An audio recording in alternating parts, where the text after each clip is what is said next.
ক্রয় মূল্য ও বিক্রয় মূল্যের অনুপাত 25:26 হলে শতকরা লাভ কত হবে? এটা 1 নম্বর প্রশ্ন।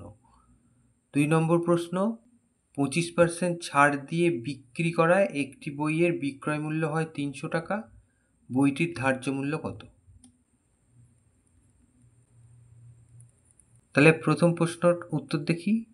ক্রয় মূল্য বিক্রয় মূল্যের অনুপাত 25:26। তাহলে আমরা এখানে ধরে নেব, ধরি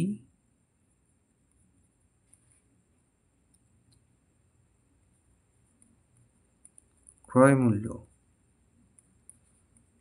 কত টাকা? 25 লেখা আছে, 25 লিখব, 25 টাকা। তাহলে অতএব বিক্রয় মূল্য হবে তাহলে 26 টাকা। এই যে 26,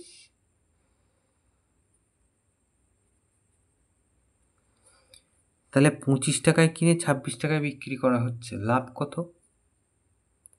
অতএব লাভ 26 বিয়োগ 25, তার মানে 1 টাকা।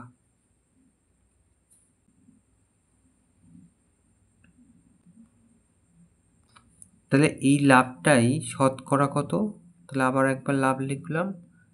তাহলে এই যে 25 টাকায় 1 টাকা লাভ, তাহলে 100 টাকায় কত?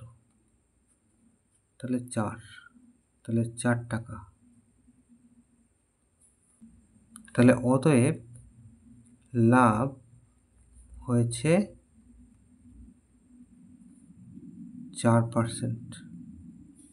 এটা উত্তর।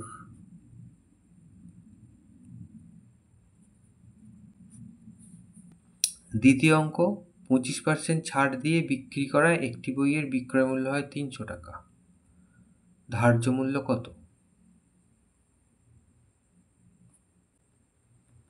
এক্ষেত্রে মনে করি ধার্য মূল্য 100 টাকা।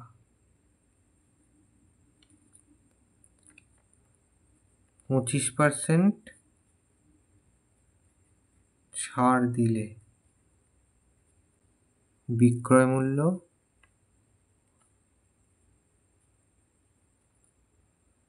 সমান সমান 100 টাকায় ছাড় দিচ্ছে। 25% ছাড় মানে কি? 100 টাকায় 25 টাকা ছাড়। তাহলে 100 টাকায় ছাড় দিচ্ছে 25 টাকা, তার মানে 75 টাকা হচ্ছে বিক্রয় মূল্য। তাহলে এই লাইনটা এবার আমরা লিখব যে 75 টাকা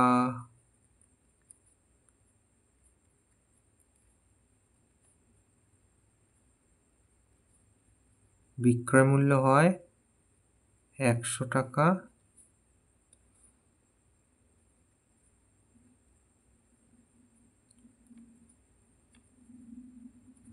ধার্য মূল্য হলে, তাহলে 1 টাকা বিক্রয় মূল্য হয়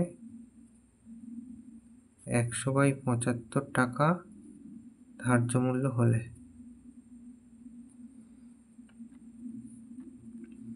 তাহলে বলেছিল 300 টাকা বিক্রয় মূল্য, এই যে বিক্রয় মূল্য হয় বলেছে 300 টাকা।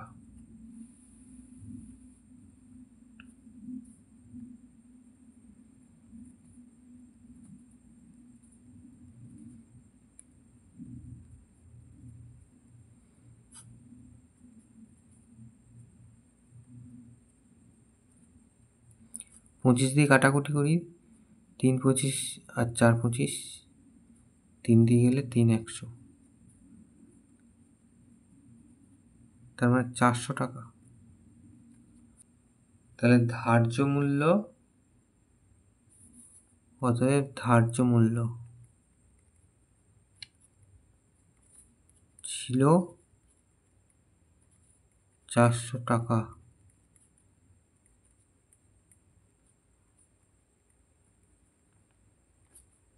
এটা উত্তর।